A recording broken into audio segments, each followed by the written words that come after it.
I'm standing here in one of the coolest places I know of. I'm north of Yellowstone National Park, and I'm on a public access project that was led by Rocky Mountain Elk Foundation. Them and their partners put this together. And I want to talk to you about how access gets done.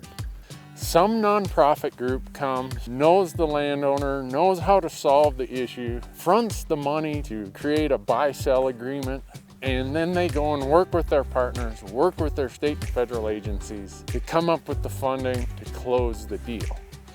In every one of these projects that I'm aware of, these nonprofit groups, in this case the Rocky Mountain Elk Foundation, they hold the property for just a very short period of time because immediately they're turning it over to some state or federal agency.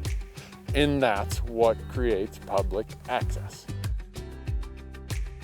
So over here is the Royal Teton Ranch, and the elk that migrate through there, they're completely dependent on that staying intact. And now that we have public access back behind there, there's amazing sheep hunting, mountain goat hunting, probably some of the highest densities of grizzly bears on the north side of the park. And now we have access to all that. And then over here, that's Dome Mountain. All of that Dome Mountain complex is where most of these elk migrate through here, and they go there and they winter. There's public access there again. And then across from there, there's the Crystal Cross, all that stuff. It was this huge amount of checkerboard.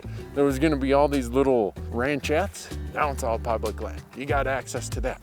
And there's all these little pieces down here below and in front of me that if they got houses built on them, guess what? These migration corridors are not gonna stay intact. And over these hills, this whole OTO ranch, it was one of the critical places that most every animal that comes out of Yellowstone to their wintering range, mule deer, elk, bison, all kinds of animals come through here. And if that would have got developed or somehow would have got disrupted, they couldn't have got to their winter ranges. And that's what I can see from right here. If I go to the west, every drainage, every valley, just keep going west, keep going west. Or if I went on the other side of Yellowstone, down into Wyoming, wherever I go, where there's a lot of public land and there's a lot of elk and other wildlife, the Rocky Mountain Elk Foundation, its partners, its volunteers, its donors, its staff is making such a huge difference for public access. And we all benefit from it. Whether you hunt, whether you hike, whatever you do to use these public lands. New access and improved access is super, super important.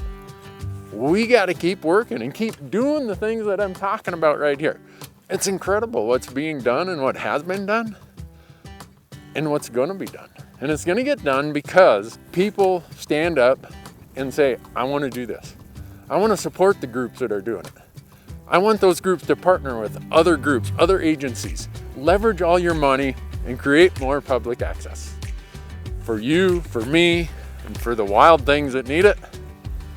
This is why we do it.